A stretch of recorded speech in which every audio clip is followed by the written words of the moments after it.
नमस्कार।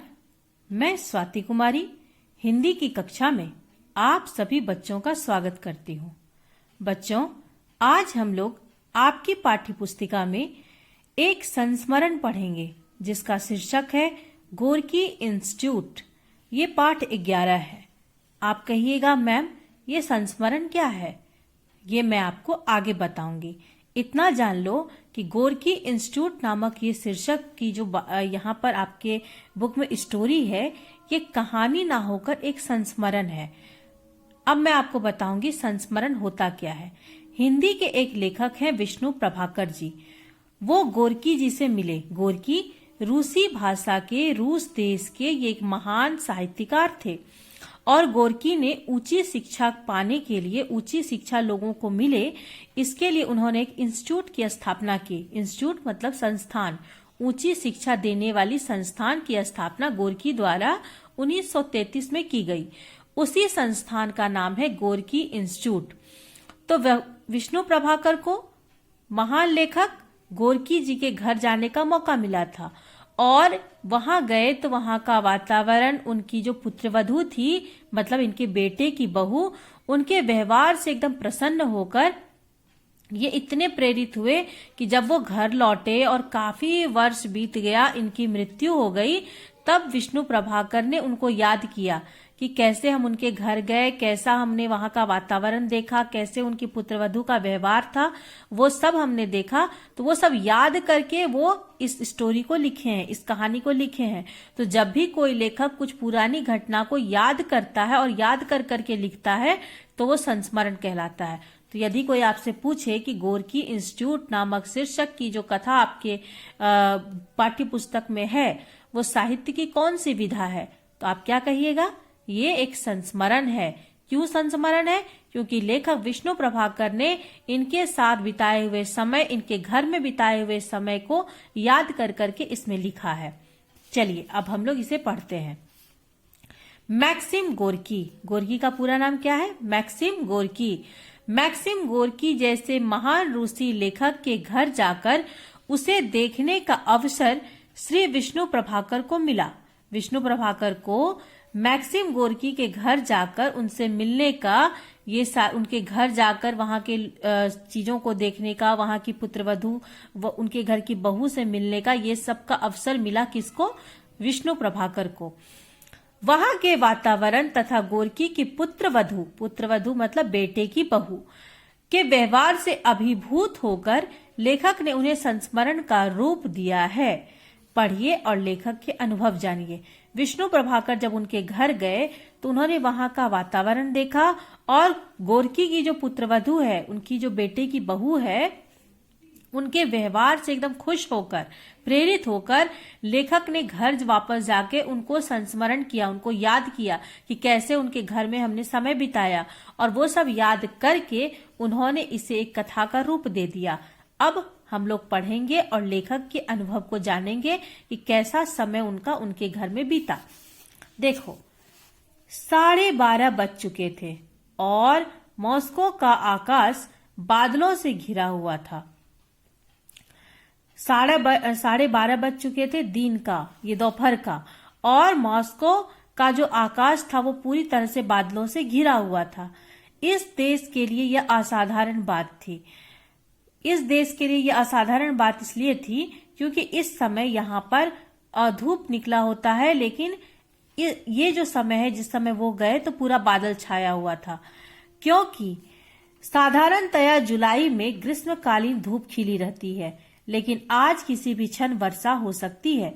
ये जो उन्होंने कहा कि यह एक असाधारण बात है, असाधारण बात इन्होंने क्यों कहा? क्योंकि सामान्यतः मतलब नॉर्मली जुलाई के महीने में, ग्रीष्मकालीन मतलब गर्मी के ऋतु में, इस समय एकदम धूप निकला हुआ रहता है, कड़ी धूप खिली हुई रहती है, लेकिन आज ऐसा लग रहा है जैसे किसी भी क्षण बारिश हो जाएगी। तो इसीलिए आज जो इस तरह से बादलों से घिरा हुआ वो देख रहे हैं, वो देखकर उन्होंने कहा कि ये एकदम असाधारण बात है। मॉस्को वासी बड़े चिंतित थे, लेकिन हम लोगों के लिए ऋतु बड़ी सुहावनी थी। अब इस तरह का मौसम था, अचानक से बादल छाए हुए थे, तो मॉस्को वासी जो थे वो बड़े ही चिंतित थे। लेकिन लेखक कह रहे हैं कि हम लोगों के लिए वो ऋतु बड़ा ही सुहावना था। हम लोग बहुत ही सुहानी ऋतु का वहां पर आनंद ले रहे थे। हमारे साथ प्रसिद्ध गांधीवादी चिंतक और लेखक काका साहब तथा श्रीमती सरोजनी नानावती, आवास के प्रसिद्ध साहित्यकार श्री नीलमणि फुकन आदि थे। लेखक के साथ कौन कौन गए थे? तो प्रसिद्ध गांधीवादी मतलब गांधी जी के विचारों को अपनाने वाले गांधीवादी चिंतक और लेखक कौन है? काका साहब।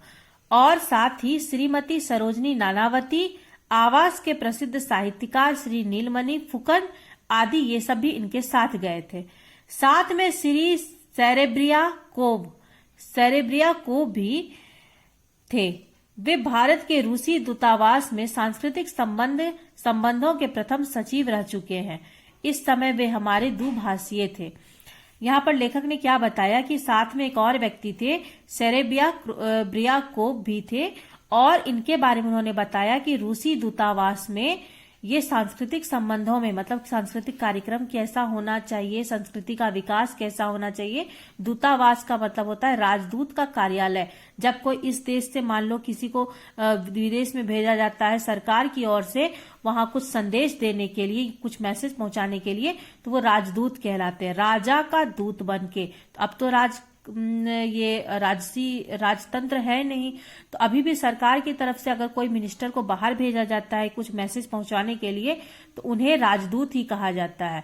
और वो जिस जगह पर जाकर ठहरते हैं, रहते हैं, काम करते हैं, वो दूतावास कहलाता है। ठीक है, तो वहां वो ये जो है सेरेब्रिया को, ये जो है भारत के रूसी दूतावास, भारत में रूसी दूतावास है, अमेरिकी दूतावास है, ऑस्ट्रेलिया दूतावास है। मतलब रूसी दूतावास में कोई रूस से आता है तो वो वहां ठहरता है, अमेरिकी दूतावास में कोई अमेरिका से आता है तो वो वहां ठहरता है, ऑस्ट्रेलिया दूतावास में कोई ऑस्ट्रेलिया से आता है तो वहां ठहरता है। तो रूसी दूतावास में ये सांस्कृतिक संबंधों का ये प्रथम सचिव भी रह चुके हैं। और इस समय वे हमारे दुभाषीय थे, दो भाषाओं को जानने वाले, और इस समय वो दुभाषीय का रोल अदा कर रहे थे। मतलब ये हिंदी भी जानते थे और रूसी भी जानते थे, उनकी बात इनको समझाते थे, इनकी बात उनको समझाते थे। यहां तक समझ में आ गया? अब आगे देखो। मार्ग में बूंदें पड़ने लगी और देखते देखते वातावरण में अलसता भर उठी। अलसता मतलब आलस का भाव। ये लोग मार्ग में ही थे, रास्ते पर ही थे, पर बूंद बूंद पड़ने लगी और देखते देखते पूरा वातावरण एकदम बादल से पूरी तरह से भर गया। जब इधर उधर चक्कर लगाने के बाद हम एक मकान के सामने उतरे तो सहसा किसी बूढ़े व्यक्ति की याद हुआ आई। पुराने मॉस्को के इस मकान के चारों ओर लकड़ी की जो दीवार है वह बहुत जीर्ण शीर्ण हो चुकी है। जीर्ण शीर्ण मतलब हुआ कि पुरानी और कमजोर। बड़े दरवाजे के किवाड़ ऐसे हैं मानो जुल्मों का बोझ संभालते हुए कोई उपेक्षित मतलब जिस पर कोई ध्यान न दिया गया हो, उधर आ निकला हो। लेकिन भीतर जाकर पाया कि एक सुंदर वाटिका में पहुंच गए। अब इतना दूर हम लोग समझ लेते हैं। लेखक लोग जब मार्ग में ही थे, रास्ते में ही थे, तभी क्या हुआ, बूंद बूंद बारिश होने लगी और पूरा वातावरण एकदम बादल से भर गया। और ये लोग एकदम इधर उधर चक्कर लगाते हुए ये कहाँ पहुंचे, मकान के सामने पहुंचे। और उसी समय किसी बूढ़े व्यक्ति की इनको याद आ गई। हो सकता है किसी पुराने व्यक्ति से ये मिले हो किसी जगह पर, वो चीज देखकर उन्हें फिर से उनकी याद आ गई। पुराने मॉस्को के इसी मकान के चारों ओर की जो लकड़ी थी, मतलब ये जो पुराने मॉस्को की जिस मकान के सामने वो उतरे, उस मकान के चारों ओर जो लकड़ी थी, वो लकड़ी का पूरा दीवार था और वो एकदम जीर्ण शीर्ण मतलब पूरी तरह से पुराना और कमजोर हो चुका था। बड़े दरवाजे के किवाड़ ऐसे थे, बड़े बड़े जो दरवाजे थे उसके जो किवाड़ थे वो ऐसे थे जैसे जुल्मों का बोझ संभालते हुए कोई उपेक्षित उधर आ निकला हो। जैसे कि ऐसा वो दरवाजा देखकर ऐसा लग रहा था जैसे कि उस पर बनने के बाद फिर कभी किसी ने ध्यान दिया ही नहीं। लेकिन जब वो भीतर गए, अंदर गए, तब उनको एक सुंदर वाटिका मिली। वाटिका मतलब बगीचा। उनको एकदम सुंदर सी वाटिका देखने को मिला। मुख्य भवन का द्वार फिर भी छोटा है। वस्तुतः उस सारे वातावरण में हमें प्राचीनता की गंध आ रही है। प्राचीनता मतलब जो पुराने चीजों से जुड़ा हुआ, पुराने समय से जुड़ा हुआ। और इस गंध को सुरक्षित रखने में अधिकारी लोग पूर्ण प्रयत्नशील हैं। जैसे ही हम लोग अंदर पहुंचे, गोरकी की पुत्र वधू ने अत्यंत आदर और स्नेह के साथ हमारा स्वागत किया। वह मतलब आयु 60 के आसपास है, लेकिन वे उस स्फूर्ति से पूर्ण है और हंसमुख है। अब देखो, वाटिका उनको मिली थी। अंदर वो जैसे ही घुसे उनको वाटिका देखने को मिली। बहुत खुश हुए देखकर। और मुख्य भवन का जो दीवार था वो बहुत छोटा सा था। बोल रहे वो दीवार जो है जितनी बड़ी होनी चाहिए उतनी नहीं थी, छोटी थी। और पूरे जो वातावरण में उनको जो कुछ भी मिला देखने को, ऐसा लग रहा था सबके सब पुरानी चीजें हैं। सबसे प्राचीनता की गंध आ रही थी। और इस गंध को सुरक्षित रखने में अधिकारी लोग जो थे, वहां पर कुछ अधिकारी वर्ग थे, वो उसको पूरा सुरक्षित रखने में योगदान दे रहे थे। मतलब वो उसको जो है रिपेयरिंग नहीं करवा रहे थे। उसका कुछ जो बाहर की चीजें हैं उस पर कोई ध्यान नहीं दे रहे थे। और अंदर की चीजें थी जो पुरानी है उसको वैसे ही रहने दे रहे थे। उसके जगह पर कुछ नया नहीं लगा रहे थे। और जैसे ही ये लोग अंदर पहुंचे मकान के अंदर, तो गोरकी की पुत्रवधू मतलब पुत्र की बहू, वो अत्यंत ही आदर और सम्मान के साथ, स्नेह के साथ इन लोगों का स्वागत किया।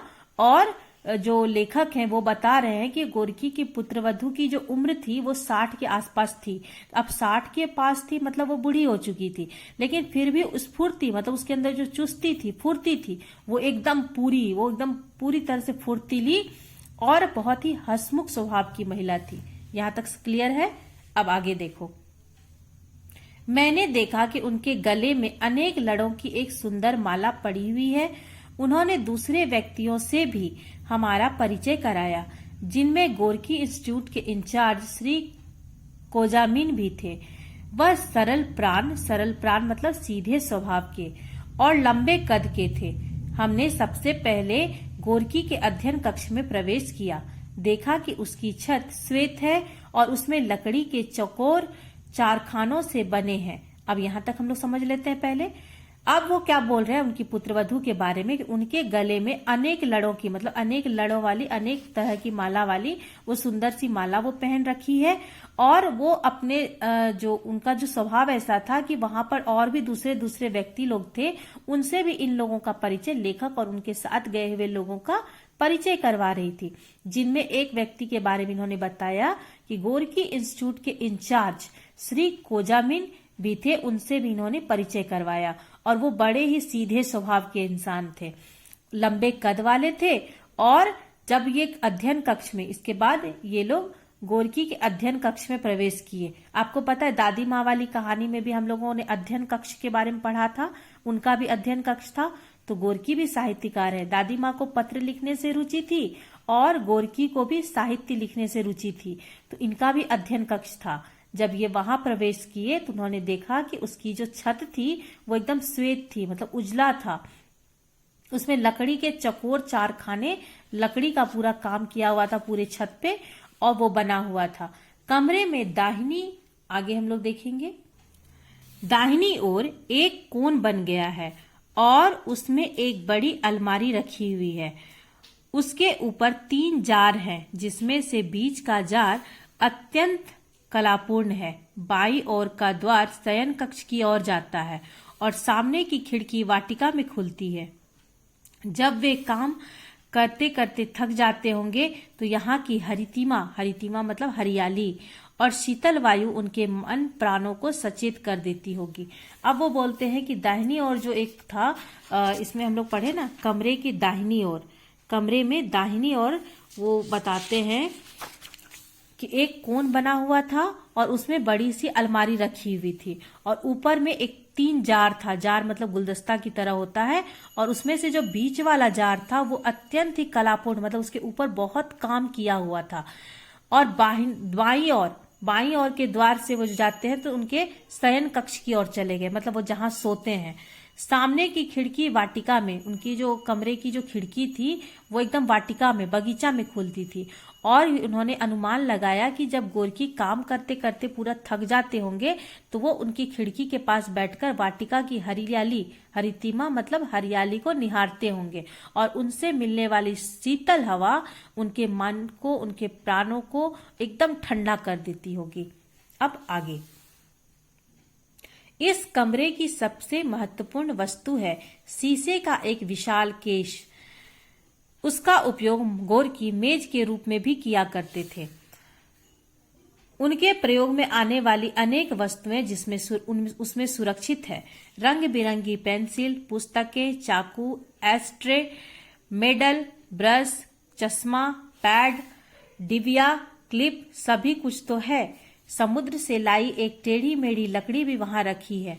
कागज के छोटे छोटे 3 इंच चौड़े और इंच भर लंबे टुकड़े भी मैंने देखे हैं।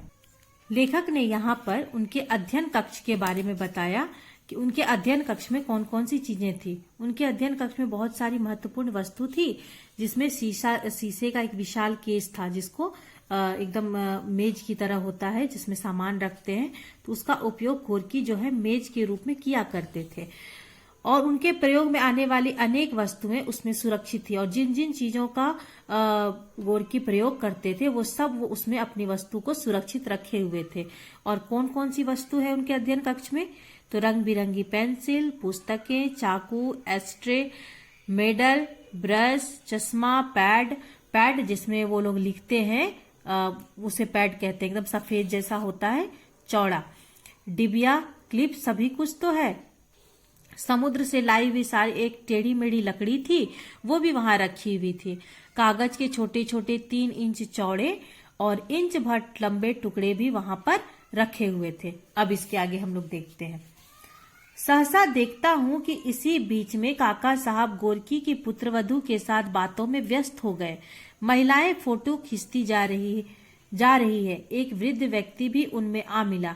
सचमुच रूसी लोग कैमरे से बहुत प्यार करते हैं। लेनिन और टॉल्स्टॉय के बारे में पूछने पर मैडम यानी उनके पुत्रवधू ने काका साहब को बताया कि लेनिन गोरकी का बहुत आदर करते थे। यद्यपि उनके विचारों में मतभेद भी था। टॉल्स्टॉय से भी गोरकी की मुलाकातें होती थी और धर्म के बारे में दोनों के अलग अलग विचार थे। यहाँ पर क्या हुआ? सहसा मतलब अचानक से लेखक विष्णु प्रभाकर जी देखते हैं क्या है कि काका साहब और गोरकी की जो पुत्रवधू है दोनों आपस में बात करने में एकदम व्यस्त है, बिजी है। महिला लोग जो होती है फोटो खींचने में माहिर है, तो वो लोग अपना बात भी कर रहे थे और आपस में फोटो भी खिंचा रहे थे। और इसमें एक और वृद्ध व्यक्ति भी आकर वहां मिल गया। अब वो वृद्ध व्यक्ति कौन था इसका इसमें वर्णन नहीं है, होगा कोई वृद्ध व्यक्ति भी उनमें मिल गया, बातचीत हो रही है, फोटो खींच रहे हैं। तो लेखक बोल रहे हैं कि सचमुच जो रूसी लोग होते हैं उनको कैमरे से बहुत प्यार होता है। और लेनिन और टॉल्स्टॉय ये भी एक महान साहित्यकार का नाम है। उनके बारे में, वो भी रूस के ही हैं, उनके बारे में पूछने पर मैडम यानी उनकी पुत्रवधू जो थी उन्होंने काका साहब को बताया कि लेनिन वो गोरकी का बहुत आदर करते थे। लेकिन इन दोनों के विचारों में बहुत मतभेद था, लेकिन फिर भी दोनों एक दूसरे का बहुत ही ज्यादा सम्मान करते थे। टॉल्स्टॉय से भी गोरकी की मुलाकात होती थी और धर्म के बारे में, मतलब मेरा धर्म ये, तुम्हारा धर्म ये, मेरा धर्म अच्छा, तुम्हारा धर्म अच्छा, इन दोनों के मामले में धर्म का जो विचार है इस मामले में दोनों का अलग अलग विचार था। उनकी दिनचर्या का वर्णन करते हुए उनकी पुत्रवधू बोली, वह प्रतिदिन दैनिक कार्यों से निवृत्त होकर 8 बजे इस स्वाध्याय भवन में आ जाते थे। एक कप कॉफी पीकर बिना किसी बाधा के 2 बजे तक अपना काम करते रहते थे। आवश्यक होने पर बीच में 2 अंडे और नींबू ले लेते थे। उनकी यह मेज नए लेखकों की पांडुलिपियों का मतलब होता है हाथ से लिखी हुई पुस्तक, से भरी रहती थी। अक्सर वे लोग अपनी अपरिपक्व रचनाएं, अपरिपक्व मतलब बचपना जैसी, मतलब जो लेखक लोग शुरुआत में ही लिखना शुरू करते हैं तो उनको आइडिया नहीं होता है कि वो कैसा लिखेंगे, तो इस तरह के जो लेखक होते थे जो स्टार्टिंग में लिखना स्टार्ट करते थे वो लोग अपनी रचना लिख लिख कर इनको भेजते थे। अपरिपक्व रचनाएं संशोधन और सहमति के लिए भेजा करते थे। साइबेरिया से एक किशोर पायोनियर ने अपनी एक ऐसा ही उपन्यास भेजा था। उनकी सम्मति मतलब राय, सम्मति जानने को वह अत्यंत व्यग्र था मतलब बेचैन था। किशोरों को वे इतना प्यार करते थे कि उनके हर पत्र का उत्तर वे अपने हाथ से देते थे। बगीचे में टहलने का उन्हें शौक था। संध्या के 5 बजे वे किसी न किसी को अवश्य निमंत्रित करते थे। 8 बजे खाना खाकर संगीत सुनते थे। संगीत से उन्हें बहुत प्रेम था, लेकिन सिगरेट भी उतने ही प्रेम से पीते थे। यह बुरी आदत उन्हें बचपन में ही पड़ गई थी। ताश भी खूब खेलते थे। उनके साथ खेलने में मजा आता था। अब देखो, गोरकी की पुत्रवधू बता रही है गोरकी के बारे में।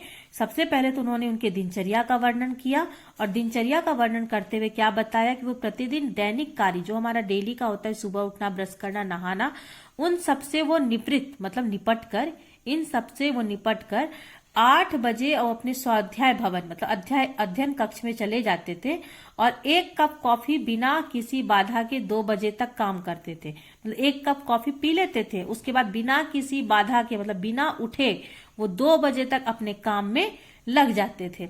और बीच में अगर मान लो उनको भूख लगी तो वो 2 अंडे ले लेते थे, नींबू ले लेते थे, और ये सब से वो मिलाकर बॉयल करके खाते हो या फिर किसी और तरीके से वो 2 अंडे और नींबू से वो अपना काम चला लेते थे।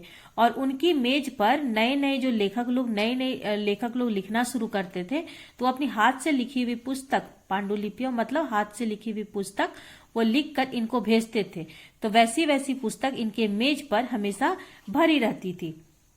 अक्सर वे लोग अपनी अपरिपक्व मतलब अक्सर लेखक लोग जो स्टार्टिंग में लिखना शुरू करते थे, वैसी पुस्तक संशोधन और सहमति के लिए, संशोधन का मतलब होता है उसमें आवश्यक सुधार, और सहमति मतलब होता है राय, वो लोग आवश्यक सुधार और उसमें उनकी राय के लिए भेजा करते थे। मतलब नए लेखक लोग जो होते थे वो गोरकी के पास भेजते थे अपनी हाथ से लिखी हुई पुस्तक सब। साइबेरिया से एक किशोर पायोनियर, अब ये देखो एक नया नाम आया कि साइबेरिया से एक किशोर जो है जिनका नाम पायोनियर था, वो अपना ऐसा ही एक उपन्यास भेजा था उनकी सम्मति जानने को, मतलब उनका राय जानने को कि बताइए मेरा ये उपन्यास कैसा है, इसको मुझे पढ़कर मतलब ये जो मैंने लिखा है इसमें मुझे कहाँ सुधार की जरूरत है, इसमें क्या कमी है, ये सब वो किशोर जानने के लिए इनके पास भेजा। और वो उनकी राय जानने के लिए बड़ा ही बेचैन था। और गोरकी के बारे में वो बताते हैं कि किशोरों को वो बहुत, किशोर मतलब होता है जो 16-17 साल का लड़का होता है वो किशोर है। तो किशोर जो होते हैं उनको ये बहुत प्यार करते थे, और उनके हर एक पत्र का उत्तर वो अपने हाथ से देते थे। पहले तो पत्र ही चलता था ना, तो उनके हर एक पत्र का उत्तर वो अपने हाथ से लिखकर उनको भेजते थे। बगीचे में टहलने का भी उन्हें बड़ा शौक था। संध्या के 5 बजे वो अवश्य किसी न किसी को अपने घर पर निमंत्रित करते थे, ताकि बगीचे में टहलते हुए वे उनसे कुछ बात कर सके। फिर 8 बजे खाना खाकर फिर संगीत सुनने के लिए जाते थे। संगीत से भी उनको बहुत प्रेम था, लेकिन सिगरेट से भी उनको बहुत प्रेम था। ये सिगरेट भी पीते थे और संगीत भी सुनते थे। तो चूंकि सिगरेट पीना तो बहुत बुरी आदत है, तो पुत्रवधू बताती है कि ये जो बुरी आदत है वो उनको बचपन में ही पड़ गई थी। ताश भी खूब आता था। ठीक है, आगे देखो। काका साहब मुस्कुराए और बोले, क्या आपके साथ भी खेलते थे? मैडम हंसकर बोली, क्यों नहीं, सबके साथ खेलते थे। तो क्या सबके साथ घूमते भी थे? काका साहब ने फिर प्रश्न किया। जी हाँ, विशेषकर अपनी पोतियों के साथ घूमना उनको बहुत प्रिय था। उन दोनों में एक चंचल थी और दूसरी गंभीर। उस चंचल लड़की को देखकर वे कहा करते थे कि यह बहुत खुशदिल होगी, और जो अपेक्षाकृत गंभीर रहती थी उसके बारे में उन्होंने भविष्यवाणी की थी कि वह अपने जीवन में सदा बुजुर्ग बनी रहेगी। अब देखो, पहले इतना दूर समझ लो। जब उन्होंने बताया कि वो ताश भी उनको खेलना बहुत पसंद था और उनके साथ खेलने में मजा बहुत आता था, तो काका साहब ने मुस्कुराकर पूछा कि क्या वो आपके साथ भी खेलते थे? तो मैडम ने हंसकर कहा, क्यों नहीं, वो तो सबके साथ खेलते थे। और फिर इन्होंने पूछा कि क्या वो सबके साथ घूमते भी थे?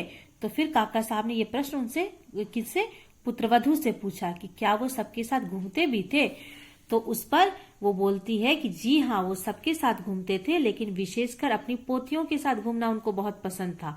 उनकी 2 पोती का इसमें वर्णन किया गया है, और बताती है कि उन दोनों में एक तो थी जो बहुत चंचल थी और दूसरी जो थी वो बहुत गंभीर थी। तो जो चंचल लड़की थी उसको देखकर गोरकी ने भविष्यवाणी की कि ये बहुत खुशदिल होगी, मतलब हमेशा खुश मिजाज रहेगी। और जो अपेक्षाकृत मतलब जो बहुत ज्यादा गंभीर रहती थी उनके बारे में उन्होंने भविष्यवाणी की कि वह अपने जीवन में हमेशा बुजुर्ग बनी रहेगी, मतलब ये जीवन भर बूढ़े लोग जो जिस तरह से सोचते हैं वैसे ही इसकी सोच रहेगी। काका साहब बोले जब गोरकी अपनी पोतियों से इतना प्यार करते थे तो वे भी अपने पितामह पर राज करती होगी। दुनिया का अनुभव है कि पौत्र और पौत्रियां अपने दादा पर जुल्म करने में आनंद मानते हैं। हम सब हंस पड़े। मैडम बोली, जी हाँ, हमारा भी अनुभव ऐसा ही है। काका साहब को आनंद आ रहा था, फिर मुस्कुराए, बोले, कभी आपको भी डिक्टेट करते थे? मैडम ने तुरंत दृढ़तापूर्वक उत्तर दिया, नियत अर्थात नहीं। चलो इतना दूर तक समझ लेते हैं। जब उन्होंने दोनों पोतियों के बारे में बताया कि कैसा भविष्यवाणी उन्होंने किया था, तो काका साहब ने एकदम बोलते हैं कि जब गोरकी को अपनी पोतियों से इतना प्यार था तब तो दोनों पोती भी अपने पितामह मतलब दादाजी, अपने पितामह पर राज करती होगी। और ये तो दुनिया का अनुभव है कि जो पोते और पोतियां होती है वो अपने दादा पर खूब उछलते हैं, खूब खेलते हैं, जुल्म करते हैं, मतलब उन पर खूब उनके छाती पे चढ़कर खेलते हैं, पीठ पे चढ़कर खेलते हैं, उनके घुटने पर बैठ के झूला झूलते हैं, इस बात का आनंद लेते हैं। ये सब सुनकर वहां पर बैठे सभी हंस पड़े। तो मैडम बोली, जी हाँ, हमारा भी कुछ ऐसा ही अनुभव है। काका साहब को खूब आनंद आ रहा था उनसे बात करके। फिर वो मुस्कुराए और पूछे कि क्या वो आपको भी डिक्टेट किए, मतलब कभी उन्होंने आपको भी सलाह दिया कि कैसे क्या करना चाहिए? तो मैडम ने इसका उत्तर दिया, नहीं, मुझे ऐसा वो कभी नहीं किए। सहसा उनकी इस दृढ़ता पर हम खिलखिला पड़े और अचानक से विष्णु प्रभाकर जी कहते हैं कि अचानक से पुत्र वधू की ऐसी दृढ़ता पूर्व जवाब से हम एकदम खिलखिला के हंस पड़े। इसी समय उन्होंने डबल फुल स्केप साइज का एक सुंदर लाइनदार कागज हमें दिखाया। डबल फुल स्केप मतलब डबल तरह से लाइन खींचा हुआ एक सुंदर सा कागज उनको दिखाया। उस पर लगभग 1/3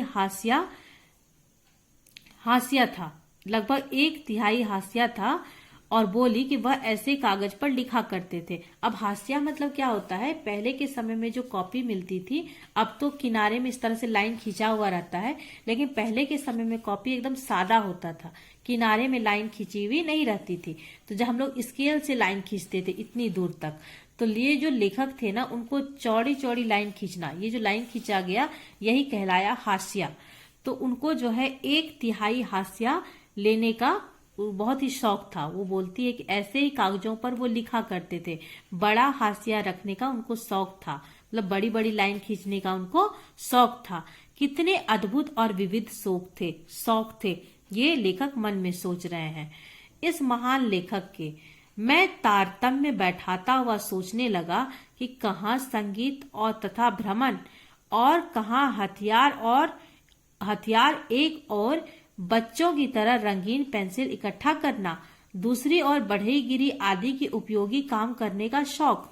अब लेखक मन में सोचते हैं कि कहाँ संगीत का भी शौक है, भ्रमण का भी शौक है, वो कुछ हथियार भी रखे हुए हैं और एक और बच्चों की तरह रंगीन रंगीन पेंसिल भी वो जमा किए हुए हैं। आपने देखा ना, अध्ययन कक्ष में रंगीन पेंसिल भी रखे हुए हैं, वो भी इकट्ठा करके रखे हैं। कुछ लकड़ी का सामान है, मतलब बढ़ईगिरी का भी काम करने वाली चीजों को वो रखते हैं। कितनी अद्भुत शौक है इनके।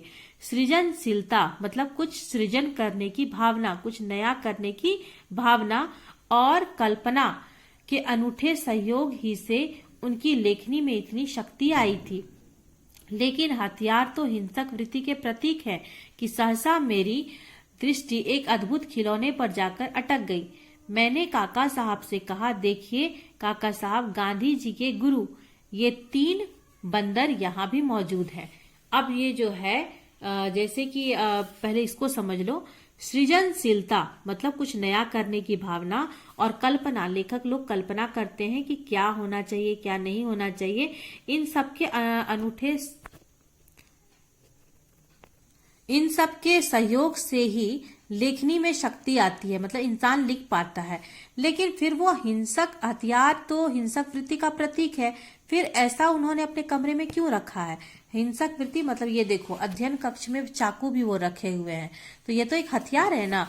तो इसलिए वो सोच रहे हैं कि हथियार तो ये हिंसक प्रतीक है, हिंसक जैसी सोच का प्रतीक है, तो फिर ये इसको क्यों रखे हैं? ये सोच ही रहे थे, सहसा मतलब अचानक उनकी जो दृष्टि है एक अद्भुत खिलौने पर जाकर अटक गई। और वो कैसी खिलौना है वो हम आगे बताएंगे। तो वो काका साहब से कहते हैं, देखिए ना काका साहब, गांधी जी के गुरु ये 3 बंदर, वहां पर 3 बंदर मौजूद थे, उस पर ध्यान गई। तो सबने उनकी ओर देखा, मुस्कुराए। फिर काका ने सबको विस्तार से बताया कि एक जापानी मित्र ने ऐसे बंदर गांधी जी को भेंट किए थे।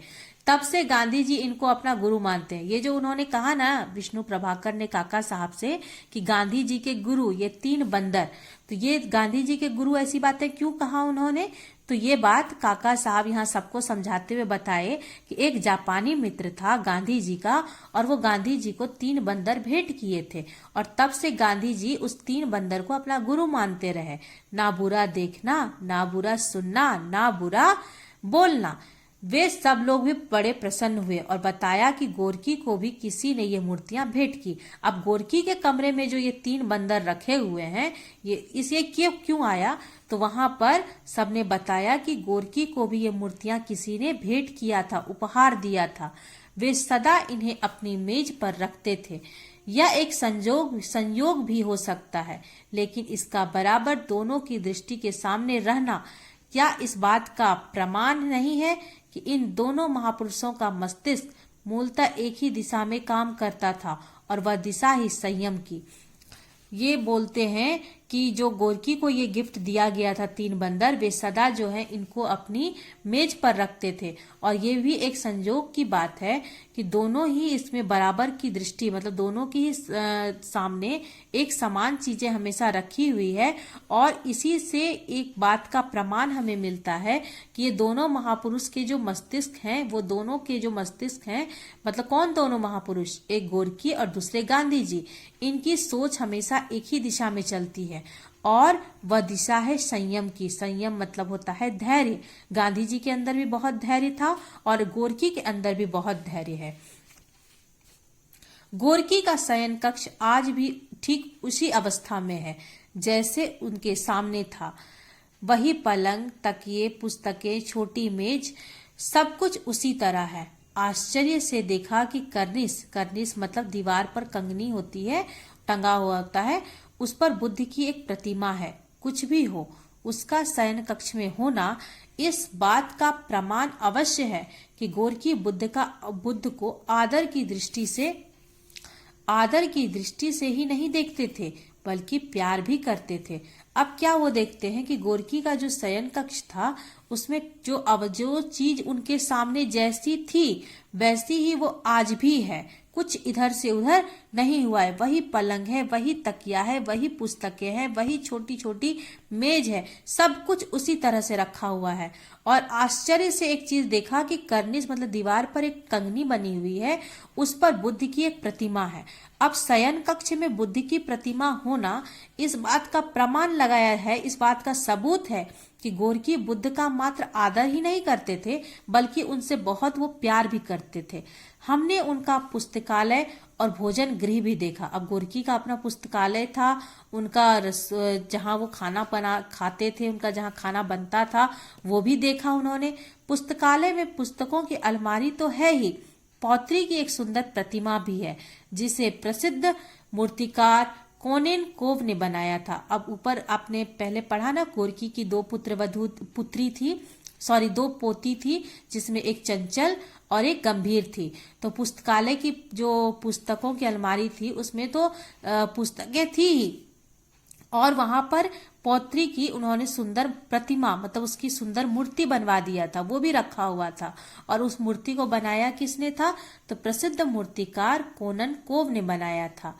भोजन गृह में अलमारियां हैं, आवश्यक बर्तन है और दूसरी चीज भी है, लेकिन उनके साथ बच्ची की एक सुंदर मूर्ति भी है। भोजन गृह में क्या है, अलमारियां है, आवश्यक बर्तन है, दूसरी चीज भी है, जितनी आवश्यकता की चीजें होती है वो सब कुछ है, लेकिन उनके साथ बच्ची की एक सुंदर सी मूर्ति भी है, वो वहां रखी हुई है।